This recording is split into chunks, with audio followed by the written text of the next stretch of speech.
The rain had stopped, but the trees still wept. In the clearing, a boy stood frozen, his arm bleeding, eyes locked with the golden gaze of a jaguar twice his size. No sound, no growl, just breath. The animal took one step forward, then another, and then she leaned in. A warm, rough tongue traced the boy's wound. No one watching could understand, but Eli Turner did. He whispered one word, "Era." They used to say the woods behind the Turner farm were cursed. People whispered about strange howls, about eyes watching from the shadows. But Eli never feared the forest. For him, it was the only place that listened. At 12, he was already a boy made of silence, raised by a father who confused discipline with distance, and a grandmother who spoke more with her hands than her voice. Love in that house was quiet and often absent. Then came the night he heard the cry, not human, not beast, something between. And from that night on, Eli's world changed forever, because hidden deep in the thorns, bleeding and alone, was a creature no one should have touched. But he did. He named her Ira. What followed was a secret bond, and a separation so violent it tore a boy's soul in half. This is their story, of instinct, of grief, of something we still dare to call love. Eli Turner didn't speak much. Not because he couldn't, but because no one ever really listened. At school, teachers called him quiet. At home, his father Caleb called him soft. The only person who seemed to understand him was Grandma May, and even she was fading, lost more in memory than in the present. They lived on the edge of nowhere, in a crumbling farmhouse surrounded by pine trees and fog, the kind of place where cell signals vanished and stars were the only streetlights. Eli spent his days feeding chickens, fixing what his father broke, and walking into the woods where no one followed. It was there, beneath moss-covered branches and whispers of wind, that he felt closest to something that didn't judge him. One evening, as thunder rolled low across the sky, Eli heard a sound he'd never heard before. A whimper, sharp, wet, desperate. He followed it. Branches tore at his clothes, mud sucked at his boots, and then, under a rotting log, barely breathing, he saw her. A cub, a jaguar, golden eyes wide with fear, one paw twisted, blood soaking into the dirt. She didn't growl. She didn't move. She just stared at him like she was waiting for something. Eli should have run, should have called for help. But his body moved before his mind could argue. He reached out. With shaking hands, he freed her from the snare, rusted wire, likely left by poachers. She didn't bite, didn't flinch. He wrapped her in his hoodie and carried her home like a secret. That night, while Caleb drank in front of the TV and Grandma May dozed in her chair, Eli crept into the old shed behind the barn. It smelled of oil and rust, but it was dry, hidden. He laid her down on a pile of rags, fed her raw chicken stolen from the freezer, whispered to her like she was made of glass. "I'll keep you safe," he said. "You're not alone anymore." And in the dim beam of his flashlight, the jaguar blinked, slow, trusting. Eli smiled for the first time in weeks. He named her Ira, and for a while, they healed each other in secret. Every morning before dawn, Eli would slip out of bed and sneak into the shed. Ira would be waiting, her body still weak but her spirit growing stronger. At first, she barely lifted her head, but within days, she began to nuzzle his hand. By the second week, she'd limp toward him, purring low and deep, her wounded paw healing under his care. Eli stole scraps from the kitchen, antibiotics from the medicine cabinet, even gauze from the school nurse's closet. Each night, he'd clean her wounds, speak softly, and fall asleep beside her in the hay. She was no longer just a jaguar, she was his only friend. In her eyes, he saw something no one else ever offered him. Recognition, not of who he pretended to be, but of who he truly was. But secrets don't stay buried forever. One afternoon, while Eli was still at school, Caleb found a chicken torn apart behind the coop, the feathers scattered, the blood trail unmistakable. He followed it to the shed. Inside, he found claw marks on the walls. Bones. a half-chewed rabbit, and the unmistakable scent of predator. When Eli came home, Caleb was waiting, face red, fists clenched. "You bring a damn wildcat into my house," he roared.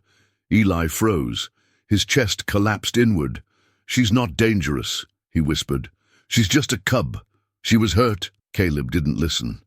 He dragged Eli by the arm to the shed, kicked the door open, and shouted loud enough to wake the entire county. Ira was curled in the corner, wide-eyed, frozen with fear. But when Caleb stepped forward, she growled, low, protective. Caleb reached for the shovel resting by the wall. "No!" Eli screamed, throwing himself between them. "She trusts me. She's not a monster." "You don't raise monsters, Eli," Caleb growled. "You kill 'em before they kill you." The next morning, a van from Wildlife Control rolled down their gravel driveway. 2 men in uniform carried a metal crate. Eli tried to fight them off, screaming, sobbing, grabbing at their arms, but he was just a boy. They sedated her, caged her. Ira looked at Eli through the bars, her golden eyes dull with confusion.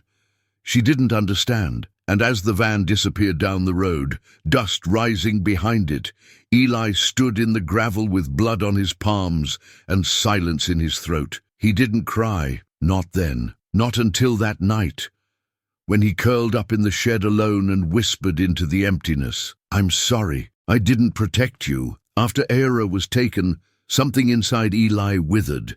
He stopped speaking unless spoken to, stopped smiling altogether, stopped walking into the woods. The shed where she once lay stayed locked, dark and hollow. Just like him, Caleb seemed relieved at first, like things had returned to normal. But there was nothing normal about the boy who now stared through his dinner plate or flinched at sudden sounds. Even Grandma May noticed. "You're not eating," she murmured one evening, her voice like dry paper. Eli didn't respond. He just stared out the window, watching the tree line sway in the wind. Then, one morning, the news began to spread. A calf was found torn apart on the neighbor's land. 2 nights later, a pair of goats vanished from another farm, their remains scattered by the riverbed. Then a hunting dog, mauled near the fence behind the school.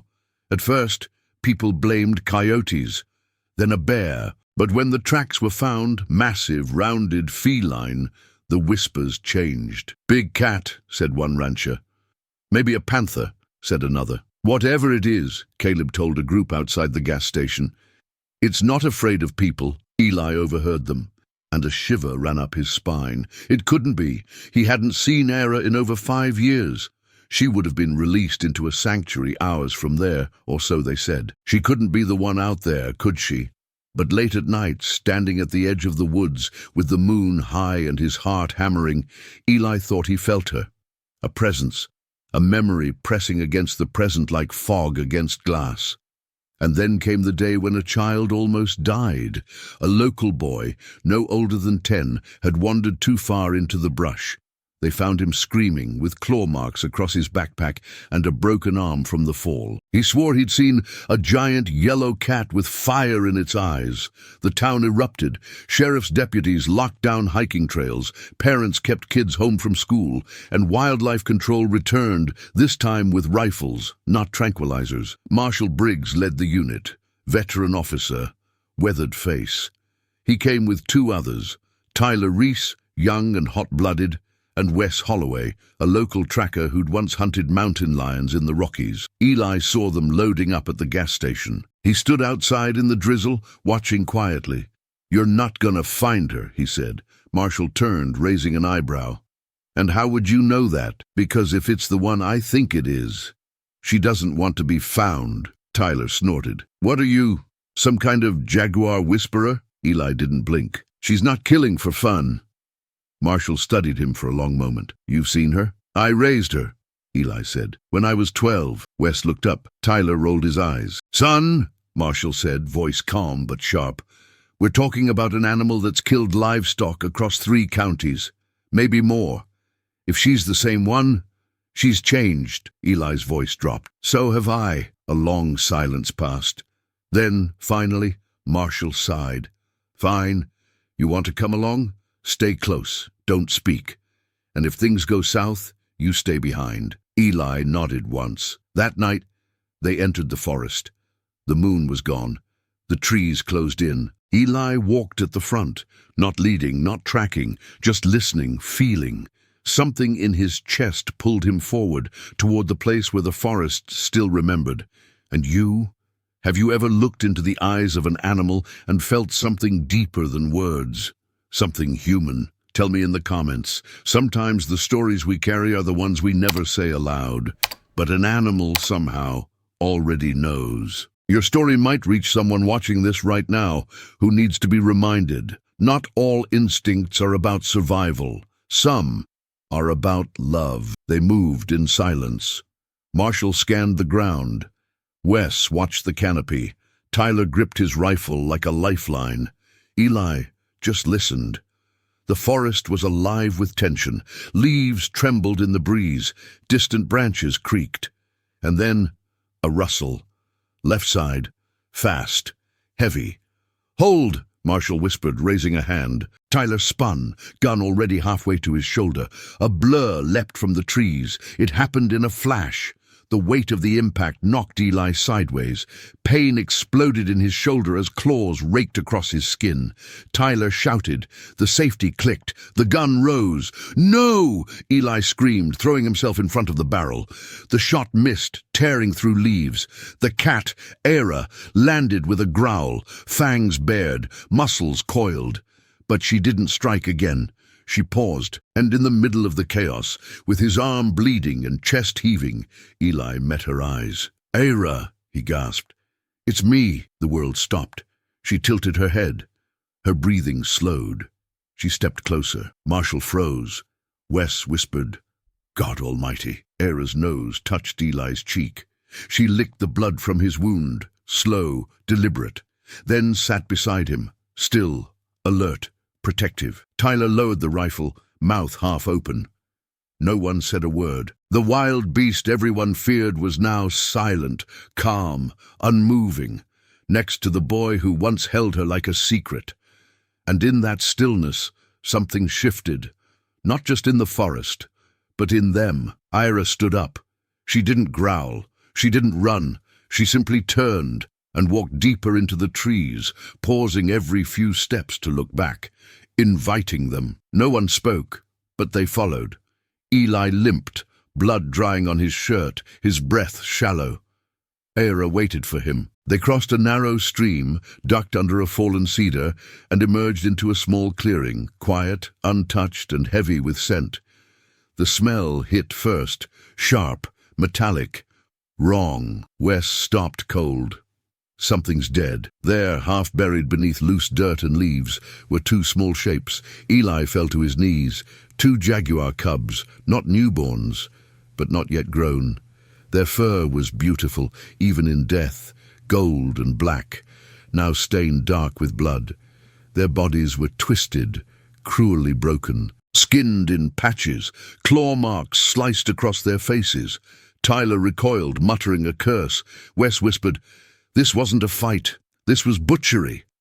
Eli reached out, trembling. Her cubs. Ira sat beside them, her gaze locked on the lifeless bodies. She didn't cry, didn't move, but her chest rose and fell like a storm ready to break. Marshall knelt, brushing dirt from one cub's side. This wasn't animal work. These wounds, they used blades. "Poachers," Wes said. "They took the pelts. Left the rest." Era stood slowly, eyes still fixed on her young, then turned to Eli. And in her stare was something more than pain. It was a request. "They weren't just killings," Eli said, voice hollow. "They were warnings, territory, revenge, and we blamed her," Marshall added quietly. Era stepped closer to the bodies, then curled her massive form around them, protective, maternal. Her body trembled, not with rage, but grief. No more mystery, no more theory. She hadn't hunted for sport. She hadn't killed out of instinct. She was a mother in mourning. And no one had listened. The clearing held its breath. Era didn't move. Her cubs lay cold beneath her. Her body shielded them as if sleep might still return. Tyler stepped back, his voice rough. "We need to report this." "To who?" Wes asked. "The same people who let poachers roam this land for years and call it unfortunate." Marshall stood slowly, eyes on the trees. "They'll deny it. Or worse, blame the cat again." "Ah, they already did," Eli said, barely above a whisper.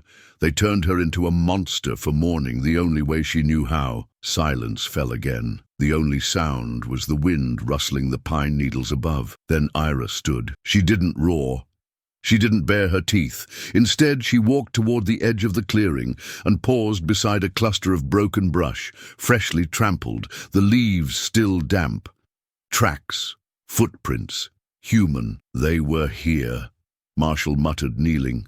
"Recently. Less than a day ago." "They're still close," Wes added, scanning the trees. "Probably watching. Poachers don't run until they're sure no one saw anything." Eli felt a chill crawl up his spine. Era looked back at him. No rage now, just a deep old sorrow. She wasn't asking for vengeance. She was asking to be understood. "What do we do?" Tyler asked, gripping his rifle again. "We can't just walk away." "No," Marshall said. "We document this, every wound, every sign. We take it to the state, the press, if we have to." "And her?" Wes asked, eyes on Era. Marshall exhaled. "She's not the threat anymore." Era turned one last time to her cubs, nudging them gently with her nose. Then, without warning, she stepped into the trees and vanished, her body swallowed by shadow and green. Eli didn't follow. He knew this time was different. She wasn't just walking away from them. She was leaving behind everything she'd lost. The threat was no longer the animal in the woods. It was the people hiding behind the trees. And now they were the ones being watched. They didn't sleep that night. Back at base camp, under a grey tarp flapping in the wind, Marshall reviewed every photo, every note. Wes mapped the footprints, tracing a rough direction, south toward the old quarry road. Tyler paced, twitchy, chewing at his nails.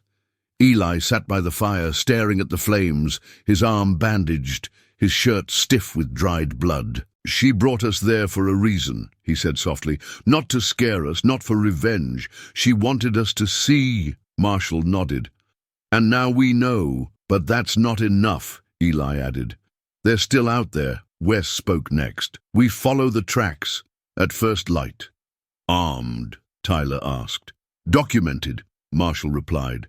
"No shots unless necessary. This isn't a war." But war had already begun. They just hadn't realized it.